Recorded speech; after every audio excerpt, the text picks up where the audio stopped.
Vamos lá, a questão da carga tributária brasileira. A carga tributária brasileira não vai mudar. É muito simples explicar isso. Pelo seguinte, o Brasil, ele é desde sempre conhecido por suas dívidas vultuosas. Então, desde o período do Império e tal.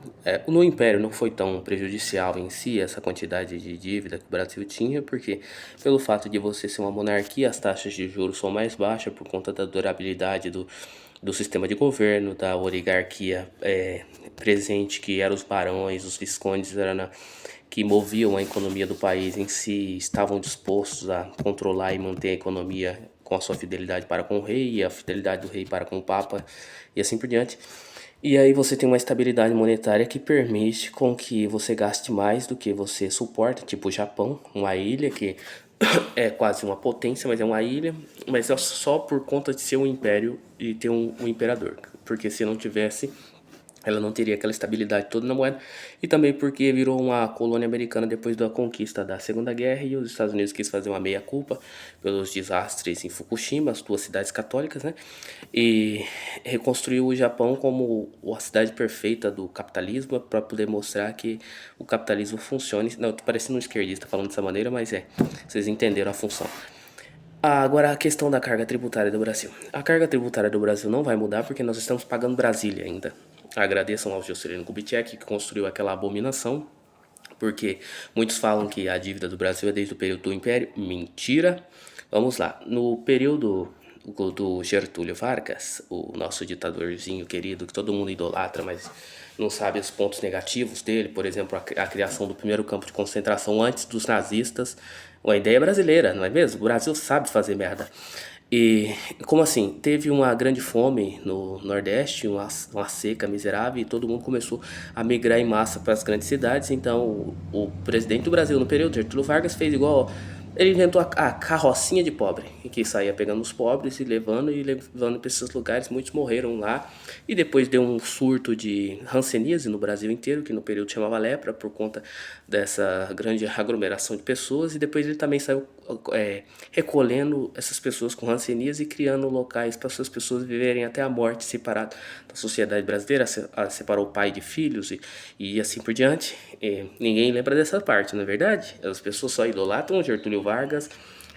Getúlio Vargas, vai estudar a história brasileira. Muitas famílias foram perseguidas por conta de Getúlio Vargas, muitos imóveis foram confiscados. Um exemplo é a família Lages, no Rio de Janeiro, que por ter ligações com a Itália, porque o Brasil gosta de se prostituir, mudou de lado na guerra, as famílias italianas tiveram seus bens confiscados, 30% da sua fortuna.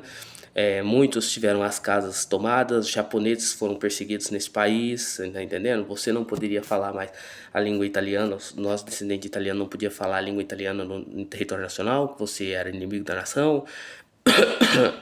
Teve muitas coisas obscuras nesse país que não vem à tona. Agora voltando ao assunto da carga tributária. O Getúlio Vargas auditou a dívida pública brasileira porque descobriu-se que nós já havíamos acabado de pagar a dívida do Império e continuávamos mandando remessas, até que um belo dia alguém que trabalhava no governo do Getúlio, eu esqueci o nome do rapaz, ele era até judeu, ele percebeu que a dívida já tinha sido paga.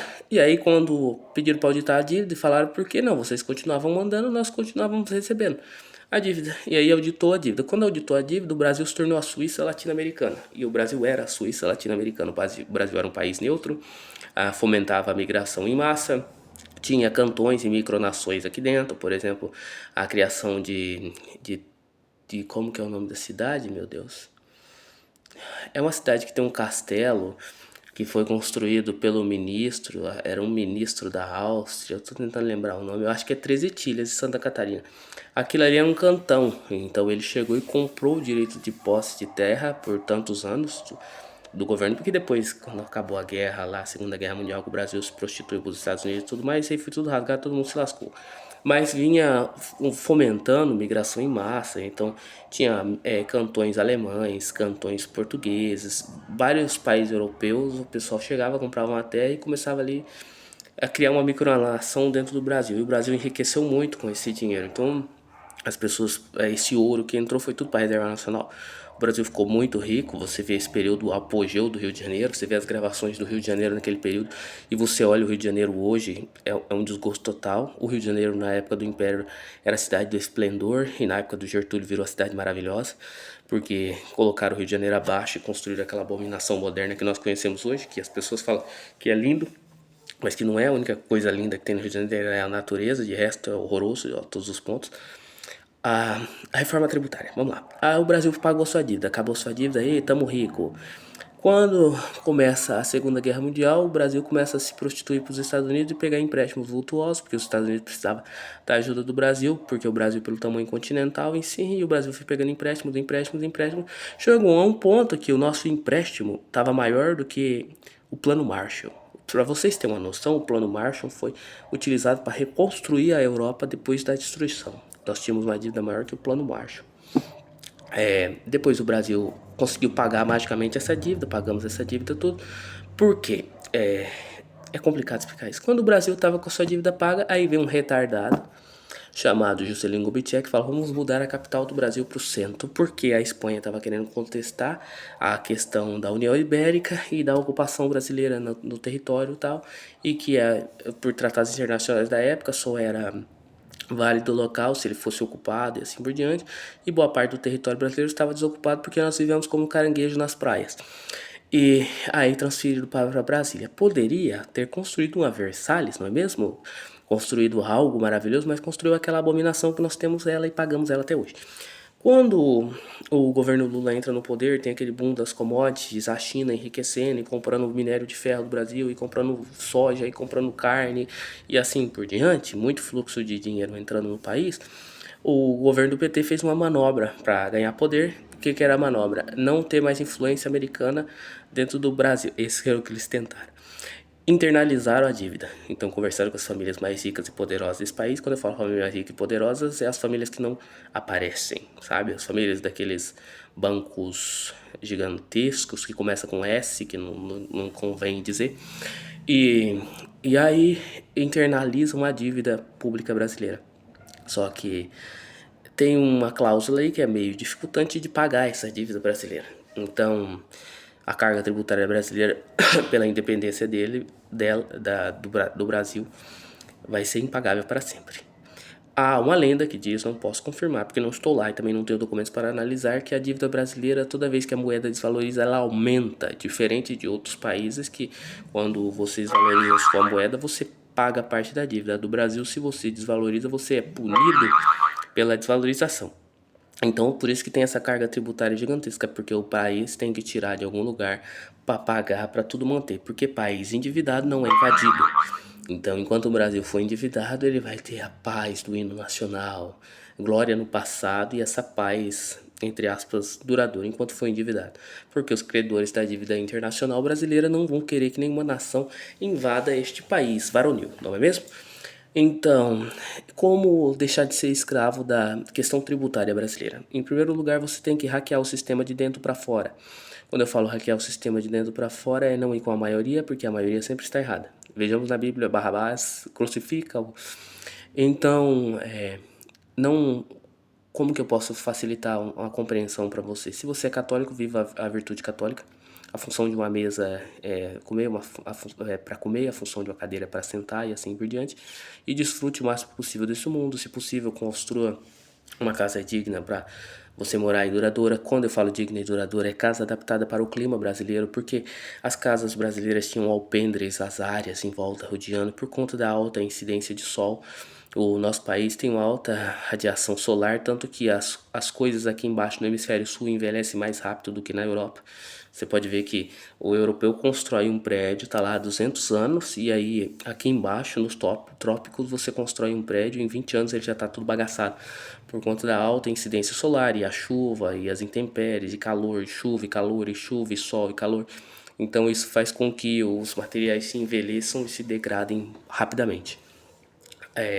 construa uma casa duradoura, não muito grande, porque o erro de todo novo rico é construir uma mansão gigantesca e a próxima geração não conseguir mantê-la. Pense na hora de construir a sua casa como esse bairro estará daqui 40 anos, porque o Brasil, o bairro é destruído em 40 anos. Então é o tempo de você pagar um financiamento de 30 anos, você tem 10 anos para vender sua casa e mudar de bairro, porque depois ou ele vira uma cracolândia, ou ele fica deserto, ou ele é esquecido pela prefeitura. 40 anos um bairro se destrói nesse país. O sistema brasileiro é feito para você se mudar constantemente dentro do território. Se você for esperto, se você não for, você fica para trás na enchente e morre segurando a geladeira. Que é assim que funciona. É, a questão da carga tributária é muito simples. Se você não vive no país, você não paga a conta do país. Ah, mas eu não tenho dinheiro para comprar dólar. Não estou falando de comprar dólar, não estou falando de tirar o dinheiro para fora do país. Eu estou falando de não viver o modus operandi que o povo brasileiro vive dentro do país, buscando aprovação e gastando com coisas desnecessárias que não vai agregar nada na sua vida. Pegue o exemplo das tecnologias, tudo tecnológico é passageiro. Então você tem que ir pela funcionalidade, não pelo uma TV de 32 polegadas vai fazer a mesma função de uma TV de 50. Ah, mas tem o HD, tem o 4K, tem não sei o que, uma TV Full HD converte qualquer arquivo em 4K para você utilizar ela. E você vai tendo prioridades na sua vida. Para pensar, a rainha da Inglaterra, que é dona do Palácio de Buckingham e tudo mais, tem uma TV de 32 polegadas e um brasileiro que não tem reboco na parede tem uma TV de 80. Quem é que tá errado? Se você não tem virtude com o seu dinheiro, que é o fruto do seu suor, será roubado, como diria na Bíblia. Então você tem que fazer a sua parte, seja virtuoso. Ah, não, mas não posso então comprar uma TV de 50 polegadas? Você pode comprar uma TV de 50 polegadas, você pode comprar uma TV de 80 polegadas, de 100, desde que você tenha cumprido os outros requisitos de virtudes necessárias. E você possa comprar, se você pode, é para você e é para o seu bem 10. Se você compra isso para mostrar para o próximo, está amaldiçoado. Essa é a realidade. E não só algo metafórico, mas real. Imagina uma pessoa que quer manter um padrão de vida que não comporta com o seu salário. Ela vai viver escrava e desesperada 24 horas por dia, porque ela vive uma vida que não é a realidade dela. Já diferente dos bilionários desse país que se fazem de pobre e são bilionários. Você pega o Luiz Barsi, que fica rindo à toa quando todo mundo fala para ele comprar um Porsche, e ele ganhando 1 milhão em dividendos por dia, não quer um Porsche, porque ele não precisa de Porsche. Ele não precisa de Porsche. Quando você atinge um nível de riqueza que você pode ter tudo o que você quer, você não precisa de mais nada. Há outras coisas na vida do que aprovação e carros. As pessoas não entendem isso. Ele viaja constantemente para a Europa, ele tem um apartamento belíssimo em Gramado, ele vive a vida dele bem, ele come bem, ele viaja, ele pagou os estudos dos filhos, ele tem uma família grande e numerosa. O que mais um homem quer? Você ter uma casa boa, você ter uma família grande e numerosa, os seus filhos estão bem, você viajar e ir para onde você quer. Para que um carro de luxo? Não há necessidade. Não há. Agora um jovem inconsequente que está começando a vida agora, ele quer, porque ele quer a aprovação social, ele quer a facilidade, ele quer casar com a guriinha mais bonita, que só é interesseiro e tá afim do carro, e depois do primeiro filho vai chifrar ele e ir embora, e ele vai pagar pensão, mas essa é a vida do povo brasileiro, não é mesmo? Às vezes quando eu estou falando aqui, eu misturo o passado com o presente e tal, mas é por algo muito simples, porque a história desse país se repete de novo e de novo.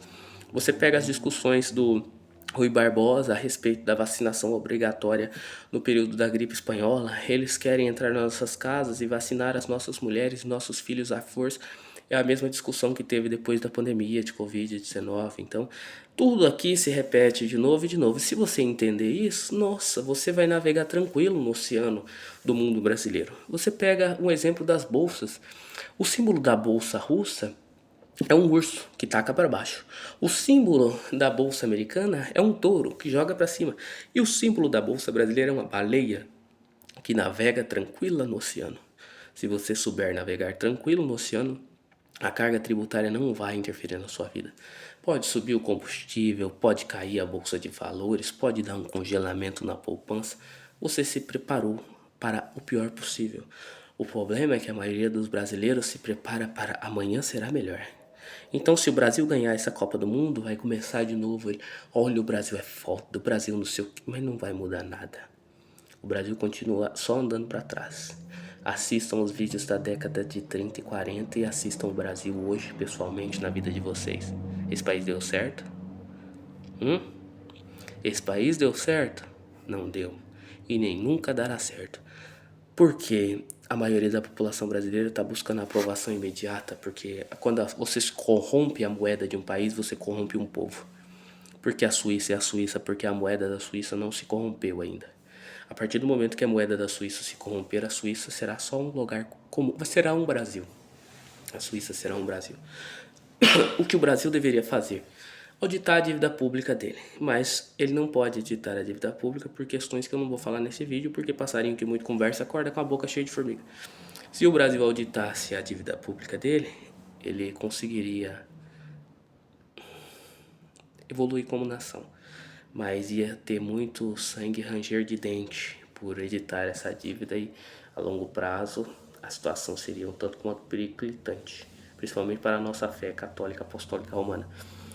Mas faça a sua parte, tenha paciência com o próximo, pense que a pessoa do outro lado pode estar na inocência, você muitas vezes esteve na inocência. Faça-se de bobo, sejais pequeninos, como Cristo disse, sejam inocentes. Às vezes eu vejo uma coisa que eu não gosto, tal, eu finjo de imbecil, eu finjo de inocente. Eu prefiro passar por retardado do que passar por esperto, porque tem um ditado japonês que diz o seguinte: o prego que se destaca é martelado. Nunca se destaque. Olha as elites tradicionais deste país. Quando eu falo elites tradicionais, elites nacionalistas, as pessoas que amam esse país, porque se elas não amassem, elas já teriam ido embora. Elas não se mostram. O carro do bilionário brasileiro, você acha que é uma Hilux? É um Corolla 2005. A roupa dele, você acha que é Armani? É uma camiseta da Hering. É o máximo que um rico tradicional brasileiro faz é usar uma camiseta de linho sem marca. E o novo rico brasileiro busca uma aprovação constante, mas porque o sistema brasileiro é feito para você permanecer na pobreza. Então é cultuado e é propagada essa questão da ostentação e tudo mais, para que o emergente que sai da pobreza chegue a um ponto e queira se comparar com quem já está lá há muito tempo, e aí ele vai gastar mais do que compõe, do que ele suporta, e no final ele perde tudo que ele ganha, esse permanece no mesmo lugar e sobe um outro retardado no lugar para achar que tem a oportunidade. Dessas pessoas todas que enriquecem com muita facilidade no Brasil, uma a cada 10 consegue manter a riqueza para a próxima geração. Uma a cada 10. O restante acaba tudo pobre. E você pode ver, tem inúmeros vídeos de relatos, pessoas que ganharam na Mega Sena, pessoas que foram bilionárias. Porque quando você não tem uma família estruturada, quando você não tem uma gestão financeira, uma explicação financeira, quando você não viu alguém da sua família quebrar por inconsequência, quando você não tem um exemplo para seguir, para ver o errado, você não mede as consequências. E também às vezes nós nos estagnamos por conta disso. Nós vimos tudo que deu errado na nossa família e às vezes nós temos medo de arriscar. Nós temos que nos arriscar mais. Os audazes sempre são recompensados. É simples assim. Você pega um exemplo, as pessoas mais cruéis é os que se tornaram mais santos. Você pega o apóstolo Paulo, as atrocidades que ele fazia com os cristãos. Quando eu falo cristãos, é os católicos, que a palavra católica vem do grego universal. E ele se tornou discípulo de Cristo, então não julgai para não ser julgado. O profano hoje, a pessoa maligna hoje, amanhã pode ser um santo, não é mesmo? Você pega o cara lá, o que escreveu o livro da capa preta e depois vira um papa. Então você tem que parar para pensar que quando Cristo veio, ele deu a segunda chance para todo mundo recomeçar. Lembra da parábola da mulher adúltera? Rabi, pegamos ela no ato, a lei diz que nós temos que apedrejá-la. Onde estão seus acusadores? Vá e não peques mais. Então ele deu uma segunda chance para todo mundo. Ele deixou a cátedra de Pedro, ele deixou a confissão, o perdão através do Padre, e as pessoas não utilizam as bênçãos que Cristo nos deu. Elas não entendem como o sistema de coisa funciona, como o jogo funciona. Às vezes eu chego aqui e falo um negócio e a pessoa acha que eu tô tomando um partido político, mas não é. Eu falo porque aquele momento tem que ser dito isso, outro momento tem que ser dito aquilo. Uns acham que eu sou de direita, outros acham que eu sou de esquerda, outros pensam que eu sou um retardado mental. E eu vou deixando que as pessoas pensam o que elas querem pensar. Deus, no final das contas, Só ele vai julgar quem está certo e quem está errado, tá certo? Às vezes você tem que ter um choque de realidade na sua vida para você perceber o quanto você ganhou e o quanto você perdeu. E tudo que você abandona em Cristo, você recebe 10 vezes mais. Eu sou a prova disso. Quando você abandona tudo que você tem para recomeçar, você recomeça e você é recompensado. No começo é sofrido, no começo você sofre chacotas, depois você sofre preconceitos, mas com o passar do tempo, como que nada que está no oculto não vem à tona, as pessoas passam a te conhecer e te tratar melhor, e a vida vai melhorando aos poucos. A nossa única expectativa nessa vida é ter uma vida melhor que os nossos pais. Se nós conseguirmos isso, nós já vencemos na nossa vida. Então faça a sua parte, eu farei a minha. Uma excelente noite.